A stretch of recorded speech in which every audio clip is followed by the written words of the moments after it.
En nuestro diario caminar hay ocasiones en las que nuestra fe se tambalea. Y nuestra fe se tambalea, hermanos, porque quisiéramos que siempre nos fuera bien. Quisiéramos que todo estuviera bien. Y la verdad es que no es así. Vamos a pasar momentos difíciles. Vamos a pasar momentos donde sintamos o vamos a sentir que ya las cosas no tienen razón de ser. Y es ahí cuando muchas veces nos ponemos a pensar en, ¿Dios estará cercano a nosotros? Cuando nos va bien, cuando todo marcha de maravilla, lo podemos afirmar, podemos decir que sí, que Dios está con nosotros, que Dios nos acompaña, que Dios es nuestro amparo, nuestra fortaleza, nuestro pronto auxilio en las tribulaciones. Pero cuando las cosas no salen como nosotros queremos, empezamos a dudar que efectivamente Dios se manifieste de esa manera con nosotros. Y no es que estemos mal, no, hermanos, no, porque tenemos emociones, tenemos sentimientos y a veces esas emociones nos hacen no dudar, porque no dudamos de que Dios esté con nosotros, sino de flaquear y de pensar que a lo mejor algo hicimos y que por esa razón Dios no está a nuestro lado. Este pasaje que leímos, quiero concentrarlo en el último versículo, el versículo número 17. Esperaré pues a Jehová, el cual escondió su rostro de la casa de Jacob, y en él confiaré. Llama la atención que dice ahí, el cual escondió su rostro de la casa de Jacob. Y nos ponemos a pensar, ¿qué no se supone que Dios había prometido su presencia siempre para el pueblo de Israel? ¿Qué no se supone que Dios había prometido atenderle en cada una de sus necesidades? ¿Qué no le prometió, por ejemplo, en el desierto que iba a caminar con ellos y que en el día lo iba a hacer de una manera y en la noche lo iba a hacer de otra manera? ¿Qué no acaso Dios prometió que Él iba a estar siempre para atender las necesidades del pueblo de Israel? Si es así, hermanos, entonces, ¿qué fue lo que sucedió? Porque vemos la historia del pueblo de Israel y muchas ocasiones lo vemos quejándose. Simplemente esa época en el desierto. ¿De qué se quejó el pueblo de Israel, hermanos? Se quejó de que ¿a dónde iban? Porque no sabían a dónde iban a ir. Se quejó de que en el desierto, ¿dónde podían enterrar a sus muertos? Cuando en Egipto sí tenían un lugar donde enterrar a sus muertos. El pueblo se quejó, obviamente, pues porque les hizo falta la comida. Y varias ocasiones se quejó. Se quejó porque no tenían agua. Y obviamente en el desierto, pues la falta de agua es tremendo. Una situación difícil.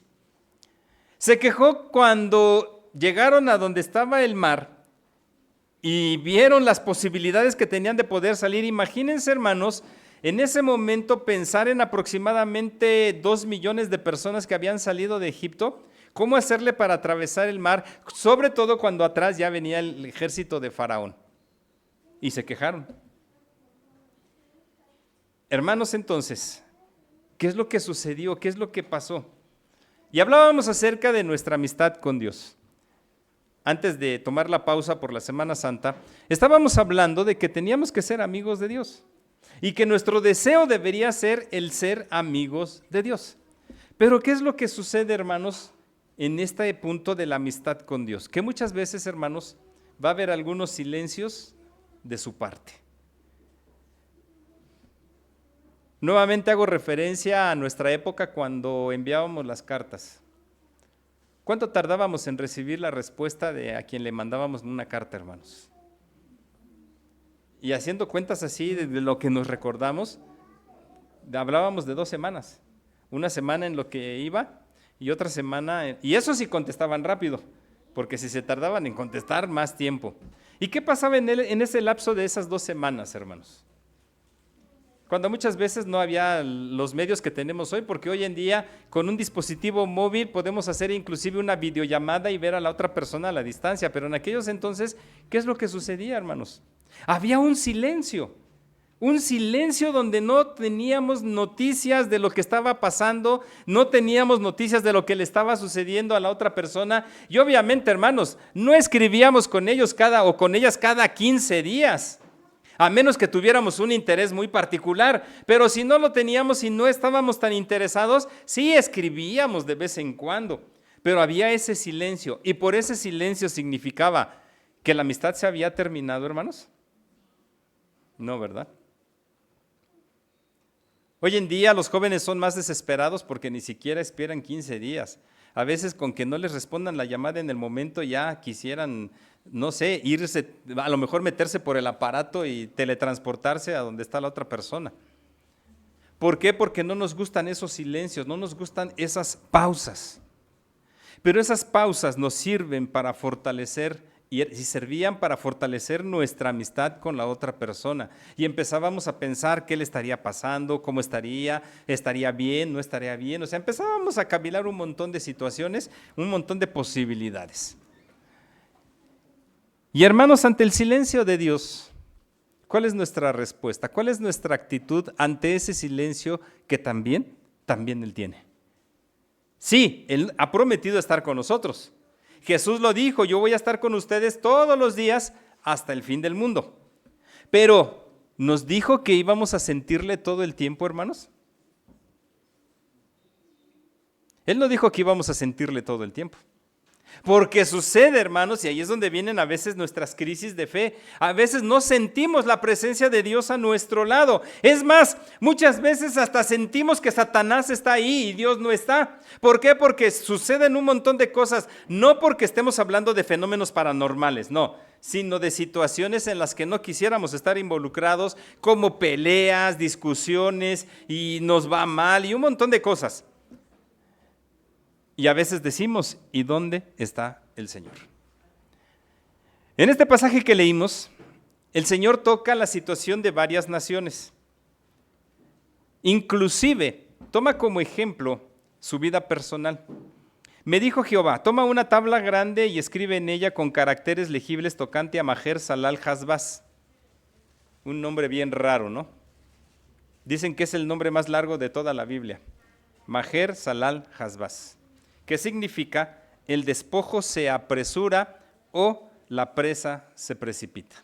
Está hablando de algo negativo.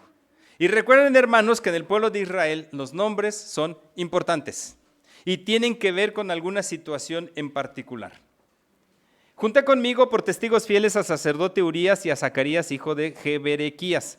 Me llegué a la profetisa, la cual concibió y dio a luz un hijo, y me dijo Jehová, ponle por nombre Maher Salal Hasbaz. Porque antes que el niño sepa decir Padre mío y Madre mía, será quitada la riqueza de Damasco y los despojos de Samaria delante del rey de Asiria. Fíjense, por eso les decía, va a hablar de varias naciones. Va a hablar de Damasco, va a hablar de Samaria, va a hablar de Asiria. Y lo que va a plantear no es nada bueno ni nada agradable, porque está diciendo que los despojos de Samaria van a ser quitados, la riqueza de Damasco serán quitadas delante de Asiria. Es decir, va a venir el rey de Asiria y prácticamente va a acabar con estos dos lugares. Y ahí es donde uno se pone a pensar en las situaciones que vivimos constantemente en nuestra vida diaria. ¿Son pruebas o son tentaciones, hermanos? Muchas veces son ambas cosas, porque vivimos tanto tentaciones como pruebas. La diferencia entre ambas está la finalidad de cada una de ellas y quién las propicia. ¿Quién propicia las tentaciones, hermanos? Satanás y sus huestes demoníacas. ¿Y quién propicia las pruebas? Es Dios. ¿Cuál es la finalidad de la tentación, hermanos? Hacernos caer, ¿sí? ¿Job tuvo tentaciones, hermanos, en lo que le sucedió? Claro que sí, claro que sí. La primera que lo tentó fue su esposa. Reniega de Dios y suicídate. O sea, estás viendo lo que te está pasando, mira qué Dios tienes, reniega y suicídate. Fue la primera tentación. Las otras tentaciones fueron las de sus amigos. ¿Cuál era la finalidad? Hacerlo caer. Porque recuerden que el Señor, cuando llegó Satanás delante de él, le dijo, mira Job, ahí está un hombre justo, recto, perfecto. Y Satanás luego, pues cómo no, si lo bendices, si le das todo, no tiene necesidad de nada, pues cómo no te va a ser fiel, pero tócalo y vas a ver cómo se iba a renegar. Esa era la finalidad de la tentación que se le presenta a Job, que él renegara de su Dios, que él renegara de lo que le estaba pasando. Y en un día, recordemos hermanos, pierde absolutamente todo lo pierde en un solo día. Inclusive hasta su misma salud se ve afectada por esta circunstancia. Y llama la atención que dice el texto, y en todo esto Job no pecó. Pero estuvo a punto de 2 ocasiones. La primera les dije con su esposa. Y la segunda después de que todos sus amigos, aquellos 3 amigos llegaron y le llenaron la cabeza de un montón de cosas, estuvo a punto de claudicar. Pero ahí ya Dios no lo dejó y Dios tuvo que venir y le dijo, a ver Job, ya hablaste, ya te quejaste, ahora viene la mía. Y empieza ese diálogo entre Dios y Job, el cual termina Job al final, allá en el capítulo 40, diciendo, de oídas te había oído, mas ahora mis ojos te ven. Entonces, tenemos esas situaciones. Las pruebas, decíamos, son para fortalecer nuestra fe. Y dice la Escritura que nuestra fe tiene que ser fortalecida, así como el oro es probado a través del fuego. Y no solamente a través del fuego, hermanos, sino a través de circunstancias adversas. Porque nosotros vemos ya, por ejemplo, nuestras hermanas en su joyería dicen, esto es oro, y ay, qué bonito, qué lindo es. Pero para que llegara a eso, tuvo que ser tratado allá en la mina y tuvo que ser llevado por todo un proceso de golpes, de manipulaciones, hasta pasado por el fuego para llegar a ser lo que es. Y no solamente el oro, todos los metales preciosos pasan por ese proceso. Golpes y más golpes para fortalecerlo y llegar a ser algo esplendoroso. Y entonces nuestra fe también tiene que pasar por ese punto. Claro, en el caso de Siria, de Damasco, no es que sea una prueba, pero sí está hablando, como dice en nuestro muy popular refrán, cuando veas las barbas de tu vecino cortar, pon las tuyas a remojar. Es decir, cuando veas lo que está pasando allá, pon cuidado en lo que tú estás haciendo porque te puede llegar. Y al pueblo de Israel le llegó. Otra vez volvió Jehová a hablarme diciendo, por cuanto desechó este pueblo las aguas de Siloé, que corren mansamente, y se regocijó con Rezín y con el hijo de Remalías, he aquí por tanto que el Señor hace subir sobre ellos aguas de ríos, impetuosas y muchas, esto es, al rey de Asiria, con todo su poder, el cual subirá sobre todos sus ríos y pasará sobre todas sus riberas, y pasando hasta Judá, inundará y pasará adelante y llegará hasta la garganta, y extendiendo sus alas, llegará a la anchura de tu tierra, oh Emanuel. Aquí está lo que les decía, a Samaria le va a suceder esto, pero también a ti te va a llegar. A ti también te va a llegar. Y crean, hermanos, que lo que vivió el pueblo de Israel, no solamente aquí en esta situación, sino más adelante, inclusive muchos años después, no fue nada agradable. Isaías va a ejercer su ministerio más o menos por ahí alrededor de cuando regresa el pueblo para reconstruir el templo de Jerusalén. Estamos hablando de la etapa de Esdras, Nehemías y algunos otros profetas más. ¿Qué fue lo que vio Jeremías, hermanos? Y lo escribe en el libro de Lamentaciones. La ciudad destruida, todo ese esplendor destruido. ¿Qué habrá pensado el pueblo de Israel al ver la ciudad destruida, hermanos? ¿Qué habrá pensado? Mateo 24. Un día el Señor va saliendo del templo en compañía de sus discípulos y les dicen, vean, miren el templo, pero ¿saben qué? Va a ser destruido, será derribado. Y todos así como que, Señor, ¿cómo te atreves a decir eso? ¿Por qué? Porque el templo de Jerusalén representaba la presencia misma de Dios. Entonces, no solamente era cuestión de decir va a ser destruido el templo, sino que prácticamente Dios va a ser acabado también. Y para la mentalidad judía, hermanos, eso era lo peor que les podían pasar. Es como si hoy en día dijéramos que va a ser destruida la Basílica de Guadalupe o el Templo de Chalma o el de San Juan de los Lagos, la Catedral de Guadalajara. ¿Qué pensarían? ¿Qué pensarían todas esas personas que profesan la religión católico-romana si les dijéramos que van a ser destruidos sus templos? ¿Qué pensarían? Prácticamente dirían el fin del mundo. Se acaba el mundo, ¿sí? Lo mismo pasó con el pueblo de Israel, y cuando Jesús plantea esta idea de que el templo iba a ser destruido, los discípulos inmediatamente le preguntaron: Señor, ¿cuándo va a pasar eso? Dinos, ¿cuál es la señal del fin del mundo? Y empieza con su discurso que se llama el discurso escatológico de Mateo 24, para culminar diciendo que cuando se ha predicado el evangelio en todo el mundo, entonces ese será el fin. Pero que mientras tanto tenían que vivir lo que tenía que pasar: guerras, rumores de guerras, hambres, pestes, terremotos, falsos cristos, falsos profetas, falsos maestros, el enfriamiento del amor y muchas otras cosas más. Y aún todavía predice la época en que iba a suceder esto, que fue en el año 70 después de Cristo. Iba a decir que ese va a ser un momento tan terrible que muchos querrán que se acortaran esos días por todo lo que va a suceder.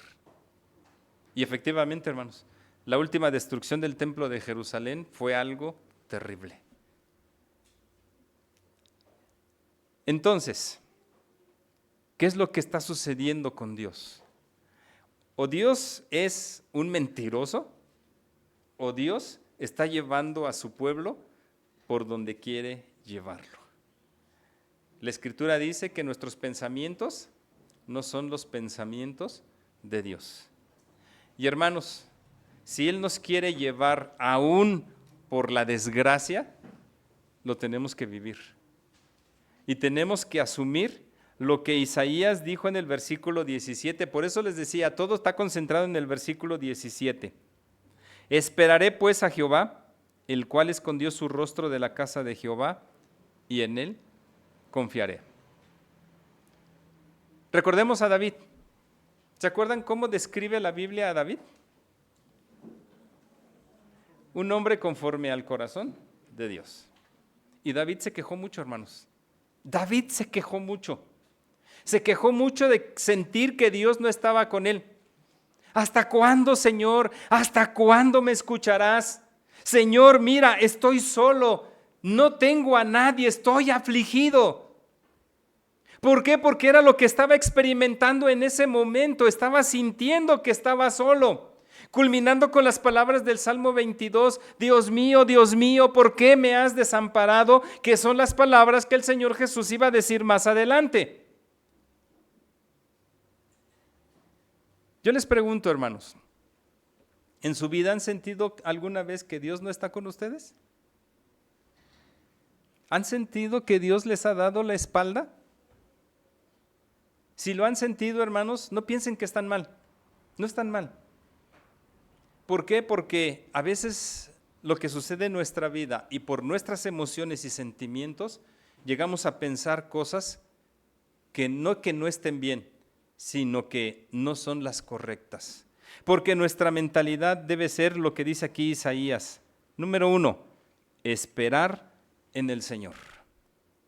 Hermanos, ¿cuántas veces realmente Dios nos ha dejado? ¿Cuántas? Quisiera que me señalaran una ocasión donde Dios los haya dejado. No donde lo que ustedes sientan, lo que ustedes aprecien, porque nosotros muchas veces sentimos que Dios no está con nosotros. No, que realmente Dios no haya estado. Ninguna, hermanos. Porque Dios siempre está ahí cumpliendo su palabra de estar con nosotros todos los días hasta el fin del mundo. Por lo tanto, hermanos, en medio de cada circunstancia que vivamos, por muy difícil que sea, como dice aquí Isaías, esperemos en el Señor. Esperemos la respuesta que Él tiene preparada para nosotros. ¿Qué es lo que Dios nos va a dar, hermanos? ¿Lo mejor o lo peor? Nos va a dar lo mejor, pero tenemos que creerlo. Por eso dice, esperaré pues a Jehová, el cual escondió su rostro de la casa de Jacob, y luego dice, y en Él confiaré. En Él confiaré. Pase lo que pase, tenemos que confiar en Dios. Tenemos que poner nuestra vida en las manos de Dios sabiendo que Él va a actuar para ayudarnos, para fortalecernos, pero sobre todo para bendecirnos. Y lo hemos dicho anteriormente, no debemos decir creo en Dios, debemos decir también le creo a Dios. Porque todo mundo cree en Dios. Y la Biblia dice que Satanás cree en Dios. No es creer en Dios, hermanos, es creerle a Dios. Y creerle que Él va a cumplir todas y cada una de sus promesas en el momento que Él lo tiene destinado. Él sabe qué es lo mejor para nosotros. Dejemos nuestra vida en sus manos y pase lo que pase, no dudemos de que Dios está ahí con nosotros. Que el Señor nos bendiga.